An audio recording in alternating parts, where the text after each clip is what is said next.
All right, so joining us now is one of our sponsors of It's Still Real to Me, Zaslow Show 2.0, Matthew Maschler, who, of course, is co-founder, chair of BRCW, Boca Raton Championship Wrestling, huge pro wrestling fan. I've known without knowing Matthew for years because Matthew is a very recognizable face that WWE fans see at the big WWE show. He's always wearing the suit. He's got his hair either in the ponytail or the bun. He's right up there in the front. There you go. He's very easy to recognize. And, of course, now is a promoter down here at Boca Raton Championship Wrestling. So always good catching up with you, Matthew. And the first thing I got to ask you here is what I think a lot of South Florida pro wrestling fans are wondering as well. How does BRCW book a main event of QT Marshall last weekend and Maxwell Jacob Friedman? How does that even come about?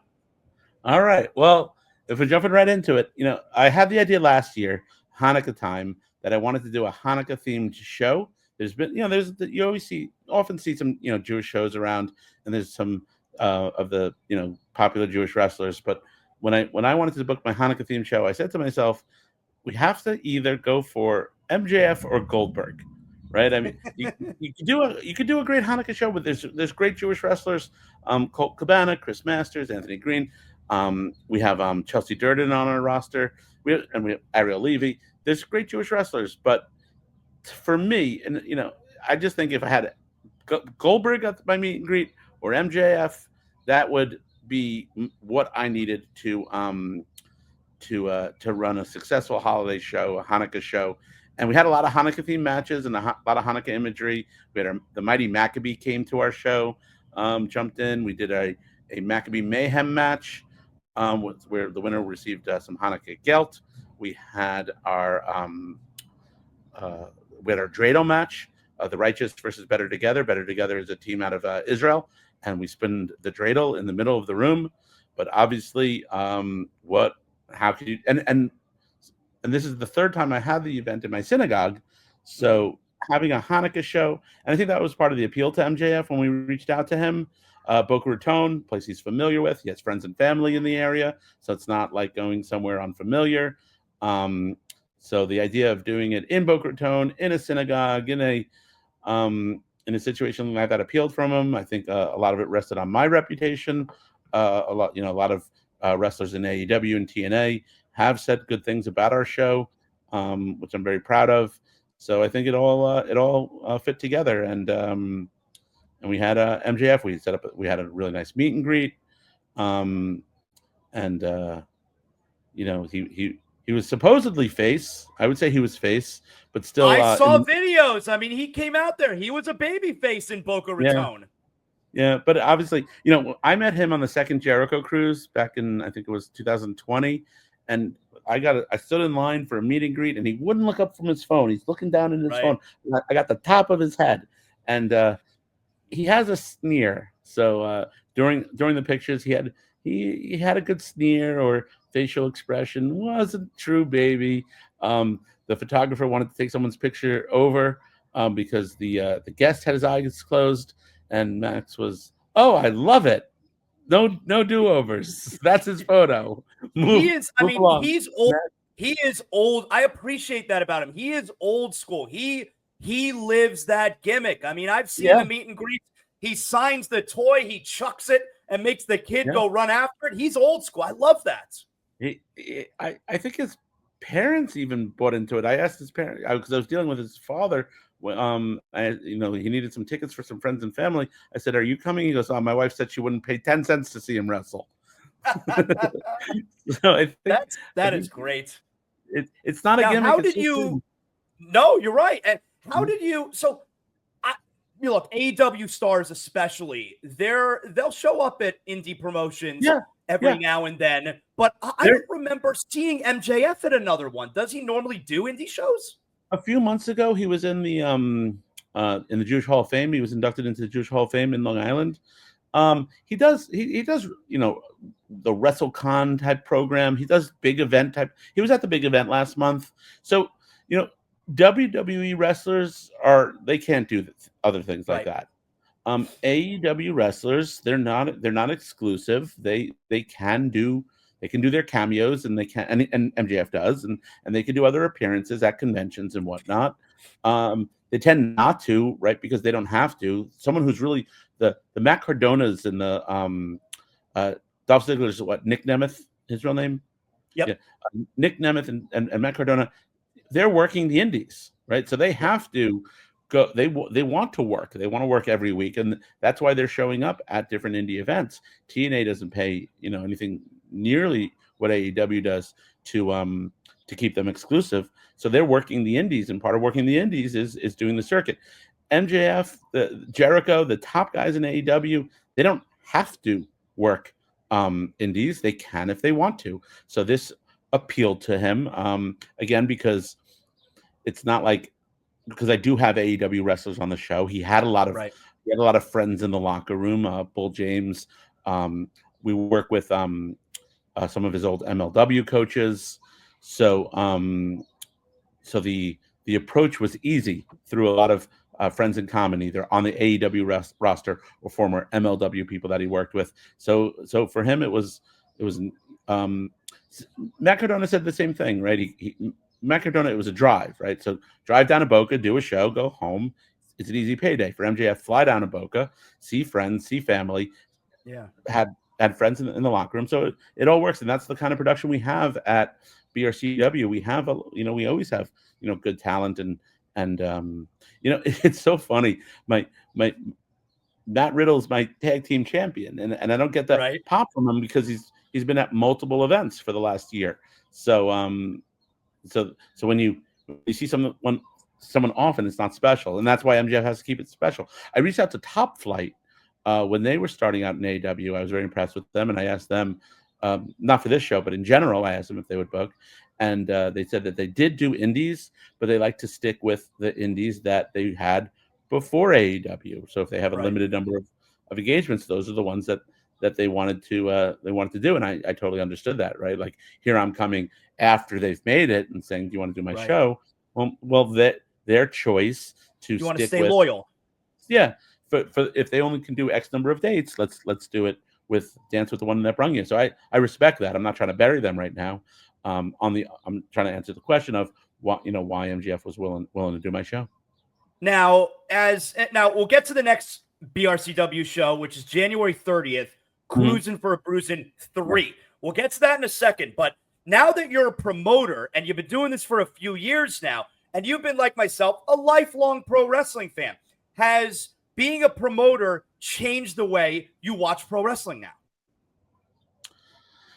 Yeah, only because I get ideas. I see more of how the card is built, right? Like, if I have too many matches with big men, right, and I don't have enough high flyers, if I have too much Gaga and not enough serious, I look at someone else's card and I can see what I could learn. I see the right balance. I could see the flow. So people say to me that my show gets better and better, and part of it is because I'm learning. I don't want to book too many of similar matches, and I keep making that mistake because I want to use my regulars. I want to use my guys. So like, we've never had a lucha, right? Oh, I don't want to bring anyone. I don't want to bring anyone. You don't count Neil the Heel as a lucha. I mean, I saw him with the mask. He is now. He impressed me. He was training. He impressed me. I think there's something about a mask. You remember when, like, morph suits were popular a few years ago for Halloween, and the study said that by being anonymous, people were freer. So I think by putting that mask on, the inhibitions abated, and he was able to go to his training, and he impressed me. He really trained, and he retained against Alan S2S Martinez. He won't be wrestling in January. We're working on March 9th, challenge accepted, back in Boca at the studio at Meisner Park, a villain versus villain, Neil the Heel versus Johnny Fairplay. So that's what's in the works for that show.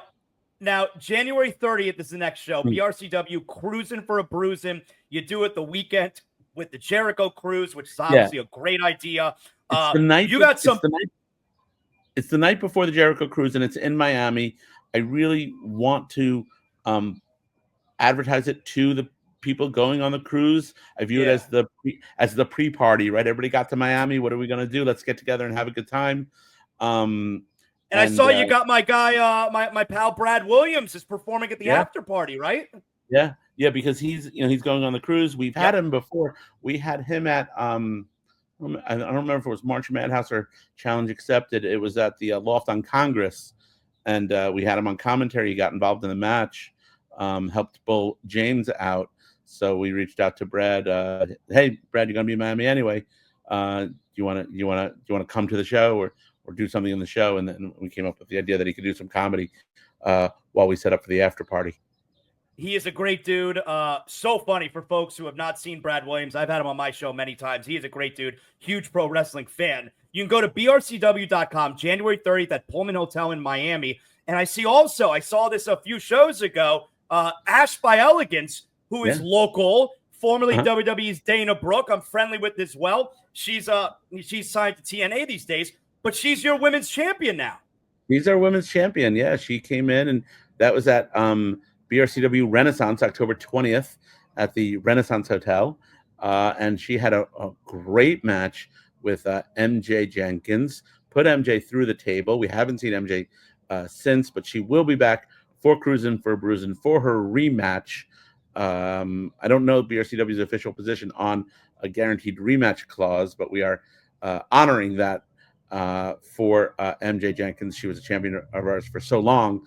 I think she deserves another chance at Ash by Elegance.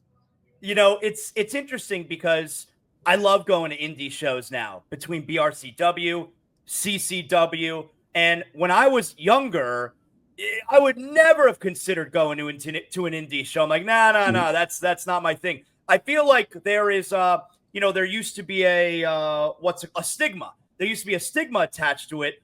But indie wrestling, I think, has come a very long way. Am I thinking of that the right way? Yeah, I think indie wrestling has a resurgence. With AEW, right? With the Young Bucks and Kenny Omega, saying no to WWE because they can do the indies, and seeing Matt Cardona make a name for himself and make a career on the indies. I think that's inspired people to realize that it's not just the WWE. So the all that Cody and the Young Bucks putting together the first All In, right? The Jericho Cruise and everything since then, and people realize that they can make money, they can make a career on the indies. Well, I was gonna say, go ahead, Matthew. Yep. And then you have local talent on some of these indies that they're not household names, national names, but they're making a living in their regions, right? The Cha-Cha Charlie and Ozzy Killmeisters in Florida, and people in other regions they're not, they're not Matt Cardona or Nick Nemeth, but they're doing good in their regions. So it's like regional wrestling coming back.